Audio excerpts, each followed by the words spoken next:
네, 장이 시작했습니다. 시간은 842.50이네요. 소폭 상승 출발했습니다. 첫 봉 양봉 났고 두 번째 봉 옆에 붙이는 음봉 진행 중이고요. 음봉 완성되고 세 번째 봉입니다.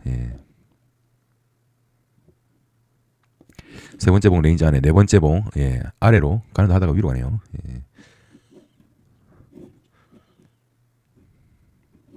여기서 매수죠. 845.65의 매수. 오, 바로 아래로 깨버리네요. 여기서 스탑할 수밖에 없습니다.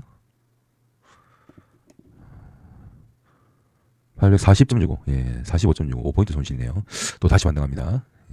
요즘 계속 이런 장이 펼쳐지는 것 같아요. 왔다 갔다 대꾸받고 다시 위로 방향 잡습니다. 어이없지다네요.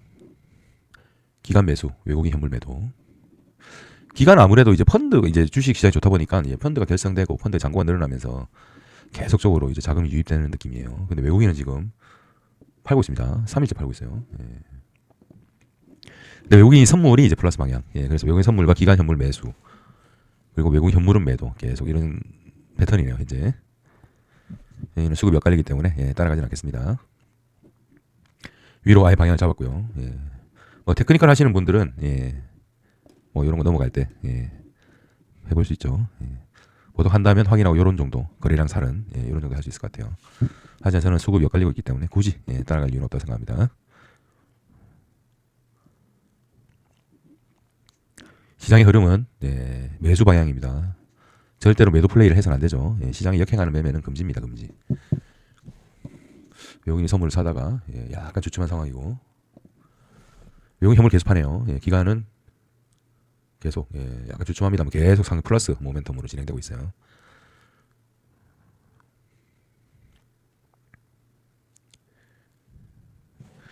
시장의 흐름이 이렇게 돼 있는 상황에서 굳이 지금 채널 형성하고 있죠. 매도를 막 노린다든가 많이 올랐지 않냐. 그런 식으로 매매해서는 안 됩니다. 대강 뭐 이쯤이면 되겠지. 이런 거 트레이딩에서 굉장히 자제해야 되는 플레이죠.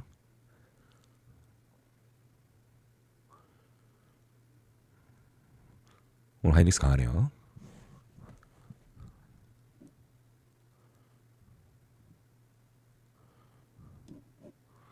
채널 형성하면서 계속 올라가고 있습니다.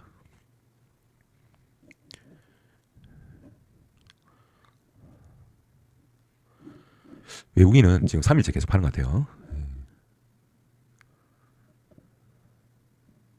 외국인은 계속 코스피 시장에서 팔자로 대응하고 있습니다. 기간이 지금 계속 사서 붙여 올리고 있는 상황입니다. 기간에 돈이 많이 들어온 것 같아요.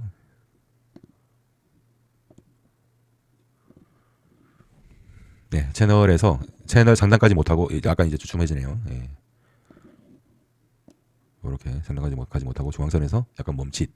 그래서 요 채널의 베이스는 약간 끝났다. 요즘 이탈하려고 하는 거죠. 뭐 그렇게 보시면 될 것 같습니다. 뭐 테크니컬로 말씀드리면 그렇다는 겁니다.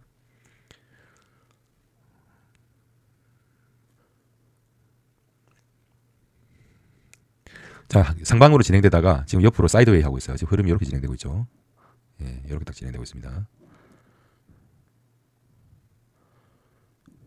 그래서 이 부분이 올라왔다가 멈추고 있다. 그러면 다시 이렇게 될 거냐? 아니면 이렇게 갈 거냐? 뭐 이런 이슈가 되겠죠. 저점은 크게 또 무너지지 않고 이런 분위기네요. 지금 약간 이렇게 약간 모이는 것 같습니다. 위로 또 방향을 잡으려고 하는 것 같습니다. 시장 상당히 강합니다. 기간이 다시 또 매수세를 강화하네요. 자, 외국인 현물 매도가 약간 주춤해진 것 같아요. 그러면서 기간 현물 매수가 힘을 내고요. 외국인도 선물을 좀 매수를 강화하는 것 같습니다. 그러다 보니까 위로 방향을 잡는 것 같네요. 그래서 뭐 테크니컬로 보면 요런 봉, 요런 봉에서 딱 사는 건 나쁘진 않은 것 같아요.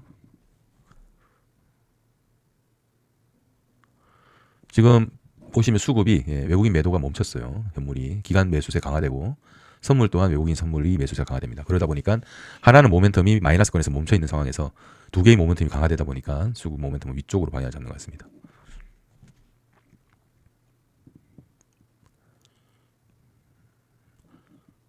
한시 넘었고요. 그러니까 이틀간의 주봉이 또 양봉으로 펼쳐진 것 같습니다. 시장의 흐름이 다시 각도가 약간 가파르죠. 이거 이 각도보다 훨씬 가파릅니다 지금.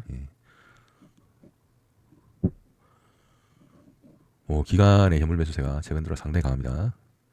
외국인 현물 매도세가 멈췄고요 지금. 그다음 외국인 선물도 강화되고 있어요.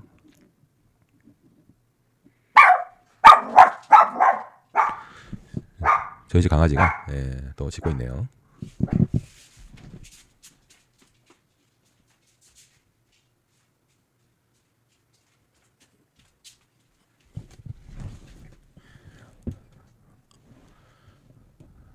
자, 2시 넘었고, 오늘, 시가. 요 음봉이 완전히 휩싸였네요, 보니까. 저도 스탑로스 할 수밖에 없었는데, 결국 항상, 나 혼자, 시세는 나 혼자 가겠다 하면서 이렇게, 뭐라 그러나요, 그거. 자신 없는 사람은 버스에서 빨리 내려라. 뭐, 요런 봉이 하나 나오죠. 시장 오늘 정리해보겠습니다. 뭐, 이 정도로 마무리 되지 않을까 싶은데, 딱히 뭐, 수급의 페이스가 바뀔 것 같지는 않고요. 외국인 현물 매도 멈췄고, 기간 현물 매수세 강화되고, 외국인 선물 강화되고 있는, 요 상황입니다. 약간 소폭으로 상승해서 출발해서 양봉, 음봉, 그냥 도지형 하다가 아래로 음봉으로 가는다 하다가 위로 여기서 저희가 매수했는데 추가적으로 상승하지 못하고 여기서 꺾어버렸어요. 그래서 이런 스탑로스 할 수밖에 없었고 아니야 다를까 자신 없는 사람은 버스에서 빨리 내려라 라고 하면서 마지막 음봉이 마지막 저점이었고 다시 양봉하면서 페이스를 급격하게 올립니다. 여기서 펼쳐진 게 이제 외국인 현물 매도, 기간 현물 매수, 외국인 선물 매수 이렇게 진행이 됐던 것 같아요.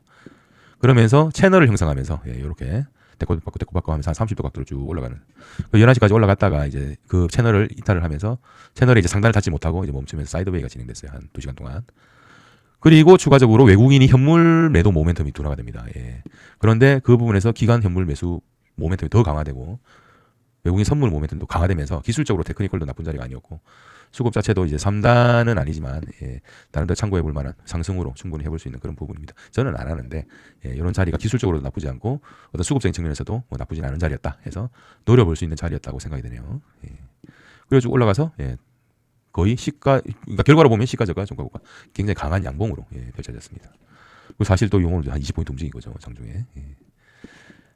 시장이 이런 것들이 이제 애매한 거죠 실제로. 이런 것만 없고 그냥 가면 좋은데 항상 시장이라는 거는 다 같이 가서 다 같이 먹을 수가 없는 게 시장인 것 같아요.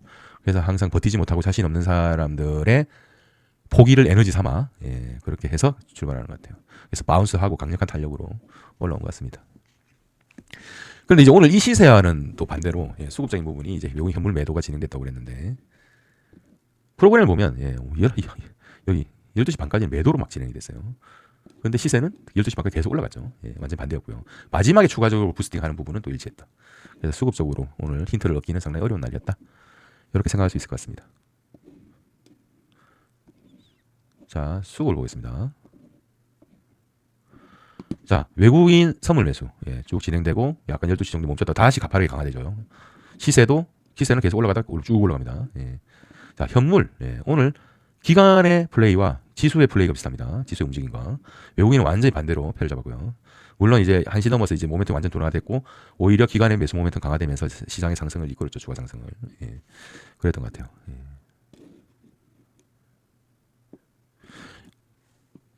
여러분 그러면 어떠셨나요? 제가 말씀드리는 게 굉장히 이게 복잡한 게 아닙니다. 굉장히 단순하잖아요. 저는 시장의 데이 트레이딩을 접근할 때는 굉장히 단순하고 명료하게 접근해야 된다고 생각해요. 그리고 생각을 많이 줄여야 돼요. 그리고 시세에 충실해야 돼요. 뭐 자꾸 자기 나름의 생각과 뭐 분석 이런 것들이 이 6시간 동안 이루어질 거라는 그런 착각은 버려야 됩니다. 항상 시세를 인정하고 받아들이는 프라이스 테이커로서 해야지 뭐 내가 프라이스 메이킹 하겠다라는 생각은 완전히 버려야 됩니다. 흐름이 맞지 않으면 안 하면 된다고 그랬죠. 누가 뭐 강제로 등 떠미는 거 아니잖아요. 하라고. 등 떠밀면서 하라는 거는 그 인간의 그 심리적 편이라 그러죠. 뭐 오버컨피던스. 난 잘할 수 있어. 난 훌륭해. 뭐 이런 생각을 가진다든지. 그리고 끊임없이 막 그 손실이 나고 있는데도 뭐 버티면서 뭐 리스크 어버전 뭐 이런 거 하죠. 로스 어버전. 손실 회피. 원래 실제로 시장은 뭘 해야 되나요? 위험 회피적인 투자자가 일반적인 겁니다. 그래서 실현 손실이 두려워서 끝까지 버티다가 큰 사고가 나죠. 이 시장 흐름을 보세요. 쭉 올라가잖아요. 뭐 수급이 어떻게 됐든 시세가 제 1등이라고 그랬습니다. 시세가 계속 이제 저점을 높이고 고점을 높여가면서 올라가고 있는데 여기서 매도를 계속 때리는 거는 아니다. 물론 결과론적으로 이렇게 내려올 수는 있겠죠. 하지만 그거는 기도하는 심정인 거죠. 기도하는 심정. 그럼 이렇게 됐으니까 앞으로 올라간다. 이것도 알 수가 없어요. 하지만 주요한 테크니컬 포인트에서 오늘도 외국인 현물 매도가 멈추고 수급 두개가 플러스니까 뭐 저 같은 원칙에서는 안 하지만 한번 참조해볼 필요는 있다는 거죠. 그래서 끊임없이 시장을 관찰하고 분석하고 하는 그런 습관이 중요합니다. 그리고 그런 것들에 너무 복잡성을 더하면 안 되고 단순하게 오늘 수급하고 안 맞네? 안 해. 뭐 이렇게 하면 되는 거죠. 예. 시장은 항상 다음 주에도 열리죠. 예. 그런데 오늘에 너무 집착하다 보면 그게 이제 미스가 나는 겁니다. 아 여기서 빠져내려온다고 해서 이제 매도, 여기 이제 채널의 상단에 못 갔으니까 매도, 이런 거 아니죠. 쉴 수도 있는 거잖아요, 시장이. 여기 보면은 저점이 계속 높아집니다. 어디에 숏 신호가 있나요? 없죠. 테크니컬리도 숏 신호가 잘 없어요. 물론 테크니컬로 나와서 올라갈 수도 있지만 결국은 뭐죠? 그럼 필터링을 해야 되겠죠. 오늘 수급이 엇갈리고 있다, 안 하면 되는 거죠. 근데 시세도 올라가, 수급도 상가 매수야. 절대 해야서는 안 되는 게 숏 치는 거죠. 예. 그리고 조정이 나오면 롱플레이를 한번 노려보는 이런 접근법은 나쁘지 않다는 겁니다. 예, 한 주가 또 지나갔습니다. 오늘 뭐 이번에 설날 연휴로 이번 주는 이틀밖에 없었는데 여전히 시장은 강합니다. 삼성전자 거의 뭐 20만 원 페이스로 가려고 하고 있는 것 같아요. 예, 이상으로 금일 뽑기를 마치겠습니다. 주말 잘 보내시고 설날 연휴 전과 어제하고 오늘 시장 정리 또 한번 잘 해보시기 바랍니다. 감사합니다.